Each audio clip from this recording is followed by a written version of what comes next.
Welcome to the Deep Dive, where we take the vast, often overwhelming stack of sources you share with us and distill it into the essential insights, the surprising facts, and, the deeper context you need to be truly well-informed.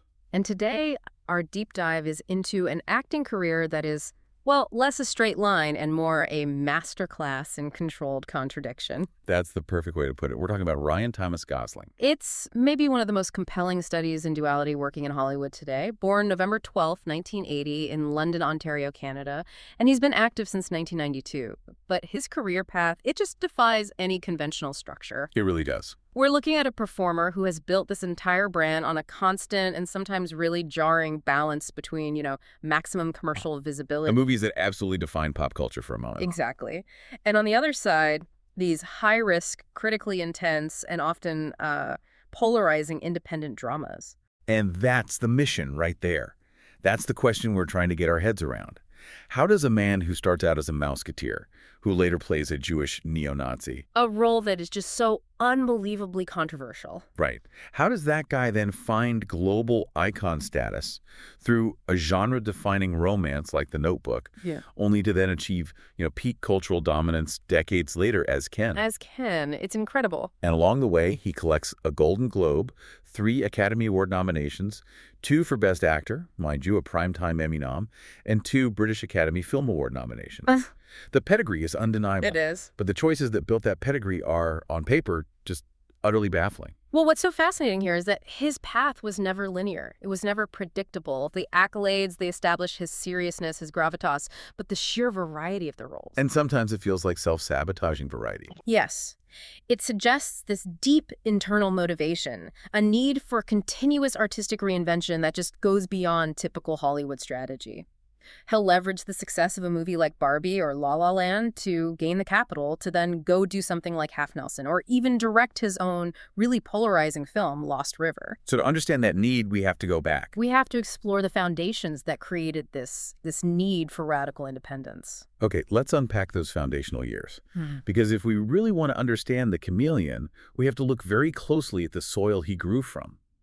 And Ryan Gosling's early life, it really suggests that the intensity and that self-definition we see in his work, it feels like a direct response to a pretty chaotic and difficult childhood. His roots are in Ontario, Canada. His family dynamic was characterized by mobility. His father, Thomas Ray Gosling, was a traveling salesman for a paper mill. Right, so they were moving around a lot. Constantly. His mother, Donna, was a secretary. And that meant frequent moves, living in places like Cornwall and Burlington. This kind of transient existence, it likely prevented him from establishing deep long-term roots or friendships. And the sources also point to this really significant religious anchor in his early life.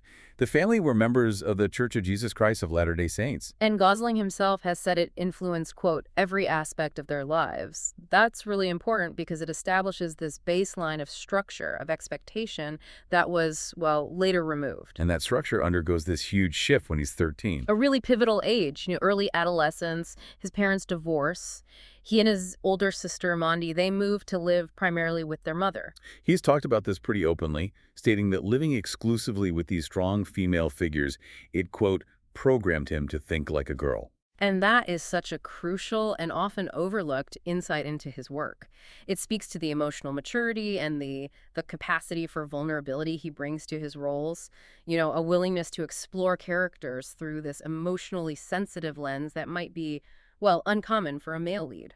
And even before that big shift with the divorce, the sources are pretty clear that his childhood was profoundly difficult. It was defined by this intense social isolation. He's even admitted that he, quote, hated being a child. That deep discomfort, you have to think that's the crucible for his later ambition. He was reportedly bullied mercilessly in elementary school. He had no friends until he was maybe 14 or 15. And that struggle for acceptance, it manifested in some pretty aggressive behavior early on. Yeah, he confessed he used to pick fights to impress girls in school, which suggests this profound, maybe misdirected need for external validation, and also a desire to appear tough, which we actually see reflected later in his early performance decisions. And this search for a kind of dramatic self-definition, it leads to this one astonishing, very specific story from grade 1 that gives you such a jarring look into his intense, early personality. Oh, we're talking about the steak The knives, steak knives incident. which is just incredible to think about. The incident was a direct mimicry of the action film First Blood. Hmm. He was so heavily influenced by Sylvester Stallone's character, Rambo. So what did he do? He took these steak knives to school and he threw them at other children during recess. Wow. Yeah, and it led to a suspension, obviously. But this wasn't just typical roughhousing, you know? This was an immediate, dramatic, and frankly dangerous immersion into a character. It really suggests that even as a small child, his most potent form of expression was imitation and performance. And on top of these social and behavioral hurdles, there were also academic challenges. He was unable to read. Right. And he was evaluated for ADHD, though the sources are very careful to confirm he was never formally diagnosed with it, nor was he ever medicated. But imagine that. This inability to process information conventionally in a rigid school environment must have created immense internal stress. He had to. It does. I mean, when a child struggles to engage with the primary mode of learning, which is reading, and they're also facing social ostracization, the school environment just becomes fundamentally restrictive and anxiety-inducing. And this is the critical moment where his mother steps in. She intervened in a really radical way. She left her job to homeschool him for a year. And that 1 year, according to Gosling, was the critical hinge moment that defined his entire creative philosophy. He said it gave him a sense of autonomy that I've never really lost. And that statement right there, that provides the key to his entire career. Just imagine being a child who has felt constantly constrained, misunderstood, struggling to conform, and then suddenly you're granted the power to define your own curriculum, your own pace. That taste of creative self-determination, the ability to say no to a restrictive system and define your own path, that's what fuels his later, often controversial career choices. It's the engine for his future refusal to be pigeonholed. So performance became the escape hatch. It's the one place where he finally started to get positive reinforcement. And this was nurtured by his older sister, Mondi. That's right. They would sing together at weddings, and this led to his first real sort of professional exposure, performing with his uncle's Elvis Presley tribute act. Which was hilariously named Elvis Perry. Elvis Perry, I love that detail. He was also involved with a local ballet company. The stage just became the only place where he received praise, and that was essential for boosting his self-confidence in those really formative years. He wasn't just performing, though. I mean, he was actively designing his identity. We can already see the actor at work, modeling his speech patterns. That's right. He consciously developed this idiosyncratic accent, modeling it on Marlon Brando, because he thought a natural Canadian accent did not sound tough. That is the ultimate expression of that need for self-definition, isn't it? Rejecting the identity you were born into in favor of one you meticulously construct. It's tough, cinematic, Americanized.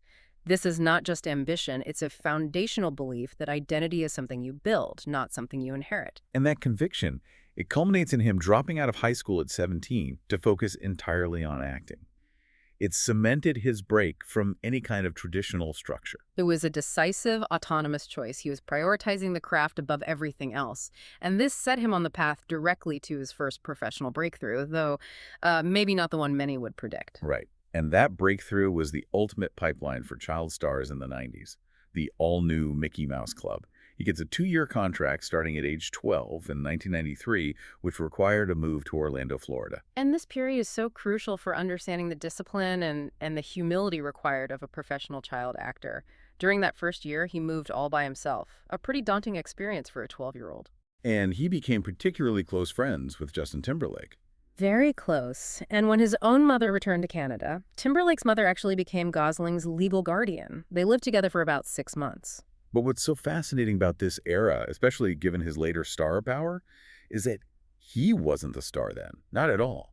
No, the sources indicate he appeared on screen pretty infrequently because the other children, you know, Britney Spears, Christina Aguilera, Timberlake, Harry Russell, J.C. Chases, they were generally considered more talented or just had a more dominant screen presence. It must have been a humbling experience. A humbling yet invaluable boot camp. He wasn't the standout, but he called it the greatest 2 years of his life because it instilled this great sense of focus.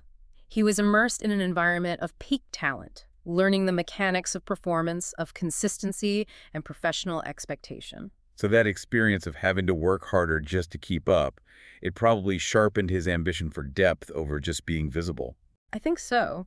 And once the show wrapped in 1995, he returned to Canada for that standard juvenile acting circuit.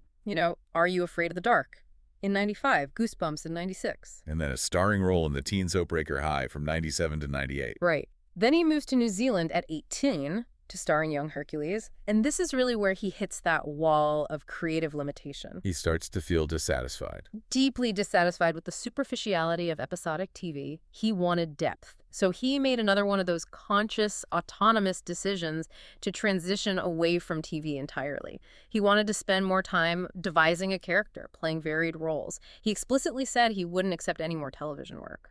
But that choice came with a pretty steep price.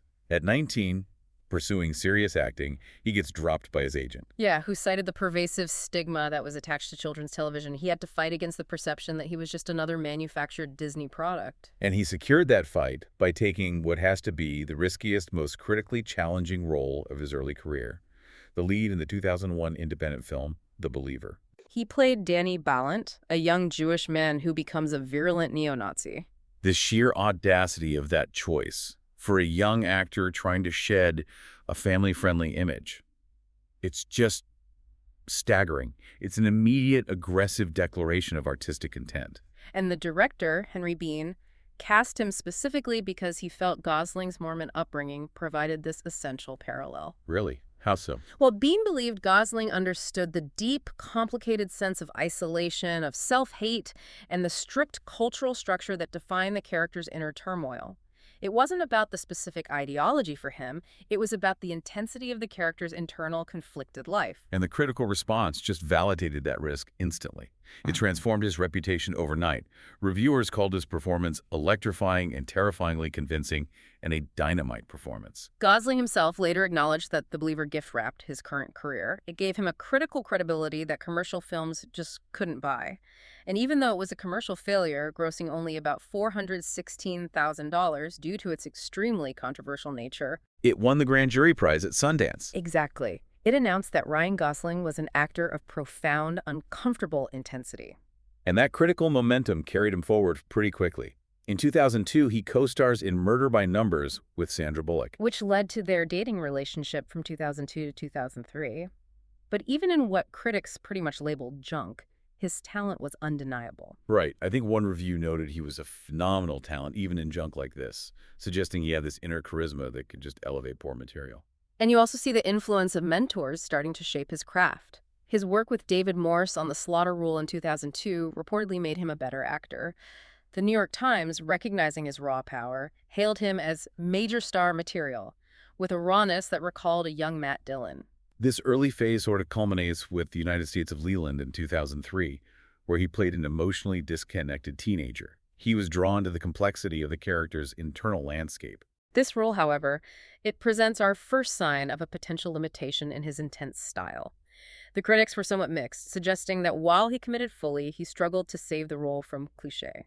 So his innate intensity is a powerful tool, but it needs the right material. It needs sufficiently complex, non-generic material to avoid becoming just a mannerism or a repetitive, brooding pose. Okay, so he's established himself as this intense indie darling. But then in 2004, everything changes. The pendulum just swings violently toward mass appeal with The Notebook. This is the definitive commercial pivot. Starring opposite Rachel McAdams, it just catapulted him from being a critical niche player to a global romantic icon. And he was keenly aware of the need to give his character, Noah Calhoun, some depth. He was seeking a quiet strength, and he found inspiration in Sam Shepard's work in Days of Heaven. But what is so compelling here, and just so ironic, is the chemistry. While the film is defined by this passionate love story, the sources reveal the on-set relationship between Gosling and McAdams was actively contentious. Oh, the director, Nick Cassavetes, confirmed it. Unbelievable tension. Gosling reportedly asked Cassavetes mid-scene to, quote, bring somebody else in for my off-camera shot because I just feel that she's uncooperative. That's amazing. He even confessed that they inspired the worst in each other, and yet, out of this genuine volatile antagonism, cinematic magic was born. That's the paradox of screen performance, isn't it? Yeah. The very friction that made them miserable resulted in a chemistry that critics called spontaneous and combustible. It generated a genuine spark that transcended the script. And the success that followed is just staggering. The film grossed over $115 million worldwide. It's consistently named one of the most romantic movies Yeah. ever made. And the ultimate Hollywood irony is that they went on to date for 3 years after filming and famously won the MTV Movie Award for Best Kiss. The tension sold the romance. So, after this enormous commercial hit, how does he choose to spend his new political capital? Does he follow it up with another blockbuster? Not at all. He immediately pivots back to the strange and the difficult. In 2005, he starred in the polarizing psychological thriller Stay. And the reviews were pretty harsh. Critics felt he deserved better. But Gosling completely embraced the divisive nature of the film. He loved provoking that visceral response. He told this story about a 10-year-old asking him, "What the F was that movie about?" And he said he felt equal pride whether someone loved it, hated it, or was just confused. That reaction just confirms his artistic priority. Not easy approval, but engagement, provocation. And that dedication to depth leads directly to his first defining immersive character study, Half Nelson in 2006. He played Dan Dunn, a drug-addicted junior high school teacher. And this is where we really see his intense method preparation fully manifest, connecting right back to his childhood desire to spend concentrated time devising a character. To prepare for Half Nelson, he moved to a small apartment in Brooklyn for a month before shooting, just immersing himself in the environment. He spent significant time shadowing an 8th grade teacher, not just observing, but really trying to understand the daily emotional reality of that profession. And that hyper-specific preparation, it paid off.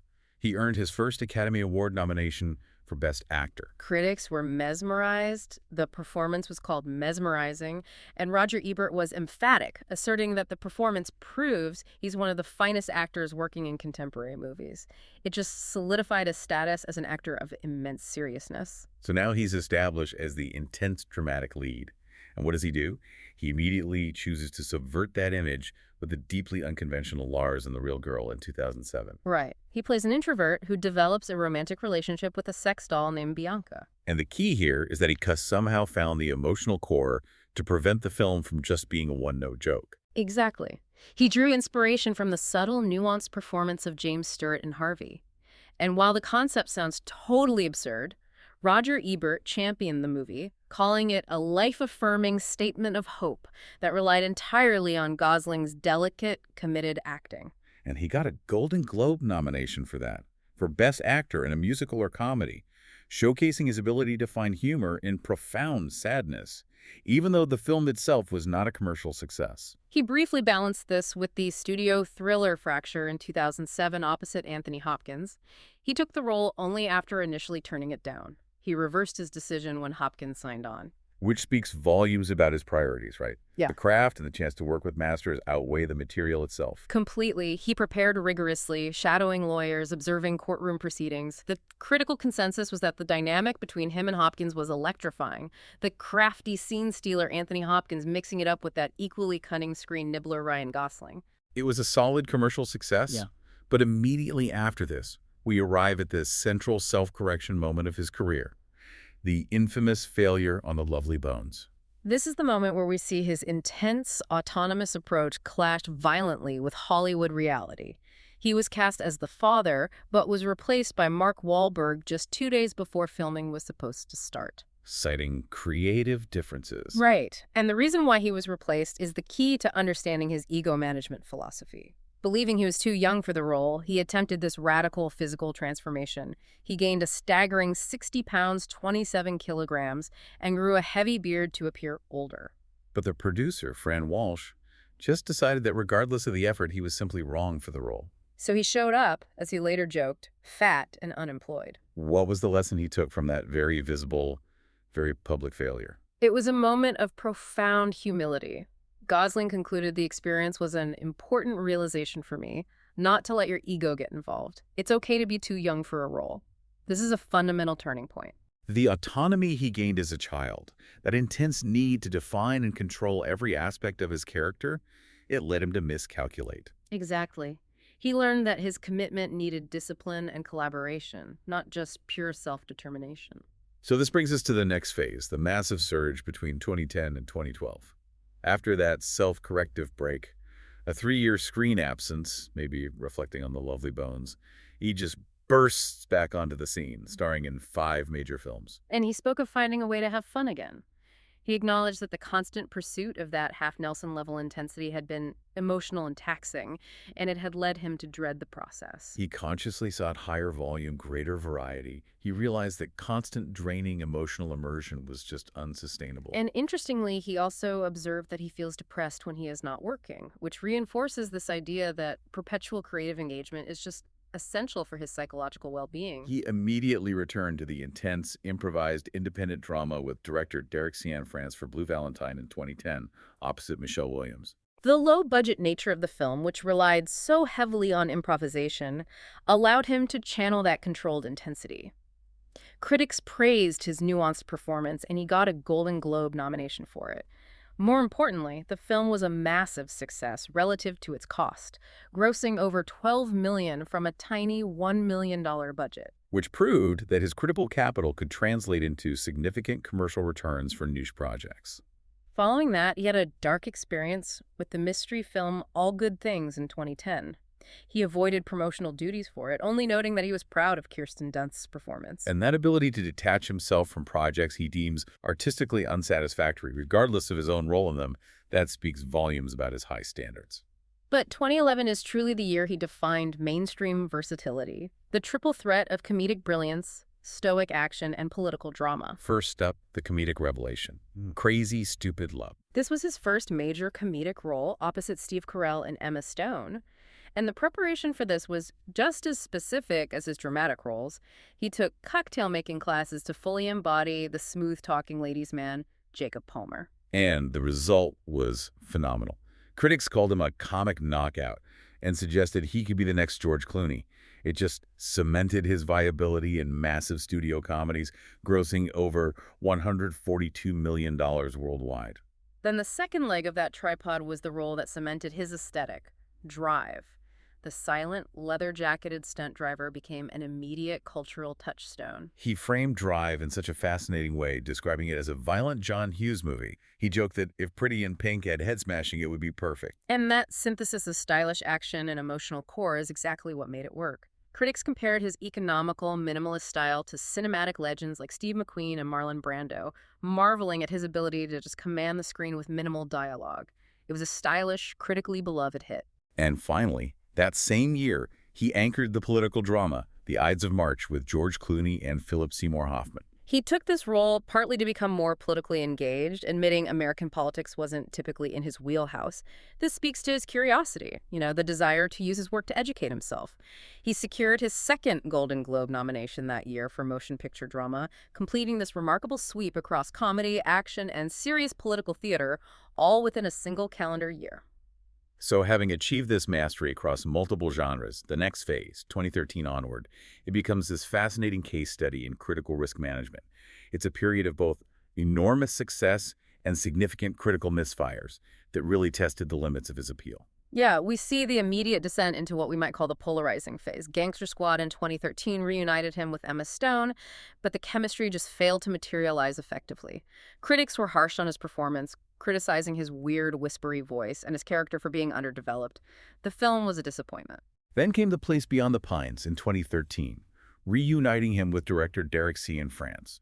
And Gosling called this the best experience I've ever had making a film, which suggests this profound personal satisfaction in the process. Yet critics were sharply divided. Some lauded his character, Luke, seeing genuine childlike innocence and vulnerability, but others, viewing it through the lens of his Drive success, argued he was just repeating the inexorable loner routine. They sought his performance as an abstraction or even a parody of his stoic persona. Exactly. The controlled intensity he had perfected was starting to be seen as maybe limited. And that limitation reached its critical peak with his next collaboration with Drive director Nicholas Winding Refn, Only God Forgives, in 2013. He undertook rigorous Muay Thai training for the role. But despite all the physical preparation, the critical response was overwhelmingly negative, and it was specifically targeting his performance. This is the crucial moment where we have to delineate the difference between his successful minimalist style and a total breakdown of performance. Right. In Drive, the silence served the genre. It suggested internal conflict. But in Only God Forgives, critics felt he had stopped acting and started posing. They said he appeared merely blank and failed to give his character any suggestion of an inner life. The autonomy, when exercised without a sufficiently complex script, it just resulted in emptiness. So following this critical collapse, we see the familiar pattern of self-assessment. He announced in early 2013 that he was taking a break, stating he needed to reassess why I'm doing it and how I'm doing it. And during this reflection, he channeled his autonomy into his most exposed project yet, his directorial debut, Lost River, in 2014, a fantasy noir, which he also wrote. And the critical reaction at Cannes was brutal. Brutal. Reviews labeled it insufferably conceited and even a train wreck. It was a tough lesson that creative independence does not guarantee quality when you apply it to directing and writing. But the mark of an established icon is the ability to withstand these setbacks and then brilliantly return to form. And he bounced back strong with the ensemble financial satire The Big Short in 2015. He shed the silent stoicism entirely, playing this cynical, smarmy narrator. And critics praised this return to form, calling him smarmily funny and a virtuoso of verbal sleaze. He showed that he could be incredibly effective as part of a strong ensemble, leveraging his verbal dexterity and charisma when given the opportunity. And then came the definitive modern star role, the film that sealed his icon status and fully integrated all his previously disparate skills, La La Land in 2016. A romantic musical opposite Emma Stone. This film allowed him to use his musical background from Elvis Presley and Dead Man's Bones and his proven comedic and dramatic chops. His chemistry with Stone was singled out as perfect. Their repartee just seems to tumble out. He won the Golden Globe and received his second Oscar nomination for Best Actor. And the film was a massive commercial success, grossing over $440 million. And he used that enormous artistic capital immediately to dive back into high-concept science fiction with Blade Runner 2049 in 2017. The director, Denis Villeneuve, was keen to leverage Gosling's unique controlled presence. He found him perfectly cast for the role of Kay. And critics praised his ability to elicit sympathy while seeming too distracted to want it. A perfect warm-blooded robot. Though it underperformed commercially, it was his largest domestic box office opening, proving his draw, even if the genre was a bit challenging for audiences. He followed this up by playing a genuine American hero, Neil Armstrong, in the 2018 biopic First Man. And he was praised for bringing quiet charisma and reserved intensity to the astronaut, confirming his status as the best deadpan actor in the business for roles that demand intense internal focus and minimal external expression. And now we arrive at the phenomenon that redefined his public image and showcased his incredible versatility. Follow a 4-year break in the, let's say, mediocre Netflix spy film The Gray Man, he accepted the role in Greta Gerwig's Barbie in 2023. And Barbie became his highest-grossing release, and his comedic performance as Ken earned truly widespread acclaim. Critics called it peak Gosling, noting he comes close to stealing the movie.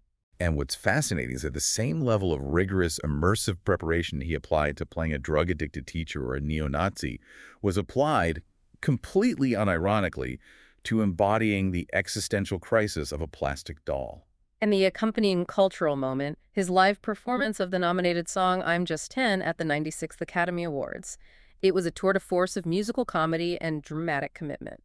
This role, earning him major nominations for Best Supporting Actor, demonstrates a complete, unironic embrace of high-concept humor, using his established dramatic weight to fuel the comedy. His most recent film, The Fall Guy, received positive reviews but failed commercially, which just illustrates the continuing unpredictable nature of the market. But his future slate producing and starring in the sci-fi adaptation project Hail Mary, starring in Star Wars, Starfighter shows a continued commitment to high-concept, ambitious projects across all genres. And this duality isn't just visible on screen, it absolutely defines his life off-screen. He maintains this array of deep personal pursuits that require the same level of hands-on commitment he applies to his most serious film roles. Let's start with his music career. In 2007, he co-founded the indie rock band Dead Man's Bones with Zach Shields. And the band's origin is pure Hollywood romance turned creative partnership. They met because Gosling was dating Rachel McAdams and Shields was dating her sister, Kayleen. And they initially intended to create a monster-themed musical, that perfectly aligns with the eccentric, high-concept nature of his film projects. Totally. And when the cost proved prohibitive, they just formed a band instead. Their self-titled debut album came out in 2009. The recording process was highly involved, featuring the Silver Lake Conservatory's children's choir. And Gosling didn't just sing. He taught himself to play a whole suite of instruments for the record. vocals, piano, guitar, bass guitar, and cello. This level of technical immersion just mirrors his acting prep. And just like his film career, the critical reception was mixed. Some saw it as a unique, catchy, and lovably weird record, applauding the genuine, strange effort, while others dismissed it, claiming it failed to reverse the rule that actors make dubious pop musicians. Their touring strategy was maybe the most telling detail of their creative ethos. Oh, for their 13-date North American tour, they employed a different local children's choir at every single show, and instead of hiring an opening act, they hosted a local talent show. That reinforces his interest in community, collaboration, and this slightly anarchic, high-effort performance style. And he even plans a second album, but he insists it will not feature a children's choir because, quote, it's not very rock and roll. We should also briefly acknowledge the charmingly misspelled solo album he released way back in 2000, Angel with Tattooed Wings, which is just a piece of delightful trivia from his very truly independent days. Absolutely. Moving from music to business, he also co-owns Tagine, a Moroccan restaurant in Beverly Hills. But this is not passive celebrity investment. This is deep personal commitment. The sources detail that he bought it on impulse and then immediately threw himself into the project with the same dedication he would use for a film role. He spent all his money on the purchase and then, crucially, spent a year doing the renovation work himself. And that is the essential insight into his personality. It's not enough for him to delegate. He needs to be hands-on, physically invested, and in control of the outcome, whether that's learning the cello or gutting a building. He continues to oversee the menus, demonstrating the sustained level of detailed engagement that aligns with his need for creative autonomy. On the personal side, we know he's been in a long-term relationship with Eva Mendes, his co-star from The Place Beyond the Pines, since 2011. They have 2 daughters, and they maintain a famously private family life. Yeah, where Mendes keeps their marital status mysterious. But the personal detail that perhaps most contrasts with his glamorous screen image is his extensive, years-long dedication to charity work and activism. His commitment to social causes is immense, particularly concerning animal rights and global conflict awareness in Africa. Let's contextualize this activism. He supports PETA, advocating for improved chicken slaughter methods, urging major corporations like KFC and McDonald's to adopt stricter standards. He also campaigns for dairy farmers to cease the practice of dehorning cows. And his physical commitment goes beyond just financial support. In 2005, following Hurricane Katrina, he volunteered in Biloxi, Mississippi, participating directly in the cleanup effort. This willingness to show up physically in challenging environments is consistent. And critically, his involvement in conflict awareness, supporting invisible children, focused heavily on the atrocities committed by the Lord's Resistance Army, the LRA, in Central Africa. This was a decade-long engagement. His commitment was physical and international. He traveled extensively, visiting Darfur refugee camps in Chad in 2005, Uganda in 2007, and Eastern Congo in 2010. He's been deeply involved in peace promotion efforts in Africa, leveraging his growing fame to draw attention to these critical, often overlooked conflicts. It creates this staggering dissonance. The image of the silent, effortlessly cool Hollywood star, the kin who sings about the patriarchy, is also the man who dedicated weeks of his life to working in refugee camps in Darfur and physically renovating his own Moroccan restaurant. But that duality defines his entire existence. He uses the commercial success, the fame gained through The Notebook and Barbie, to afford the autonomy necessary to pursue high-risk film projects, unconventional music, personal business ventures, and global activism completely removed from the Hollywood machine. The fame is a means to achieve independence and impact. So if we look back at the entire sweep of his career, what we see is a performer whose success is rooted in his profound, almost defiant commitment to character work. It's the discipline learned from the Mouseketeer years meeting the ambition of the boy who dropped out of high school. He has mastered the art of leveraging the predictable commercial success to fund the unpredictable, which is creative risks. From the intense physical immersion of playing a neo-Nazi in The Believer, to the nuanced preparation for Half Nelson, to the public self-correction after the Lovely Bones failure, to the full, unironic comedic embodiment of Ken, his career is just one long exploration of identity. And the ultimate philosophical thread that ties all these disparate elements together, the serious actor, the indie director, the musician, the restaurateur, the activist, it must be the concept that started everything. That leads us right back to the single year in his difficult childhood that gave him the mechanism for survival, the year of homeschooling. Gosling credits that experience, granted by his mother after he struggled with reading and social pressures, with giving him a sense of autonomy that I've never really lost. That is the ultimate final synthesis. Consider this. Did this profound early need for creative independence, the absolute freedom to define himself and forge his own curriculum unbound by traditional rigid systems, did that directly enable the massive contradictory tonal shifts that define his global appeal today? Was the early decision to take control, to drop out of school, to quit TV, to play a neo-Nazi, the crucial foundational decision that ensured his long-term success through sheer glorious unpredictability? That relentless pursuit of autonomy is the ultimate role he plays, and that's definitely something worth pondering on your next viewing.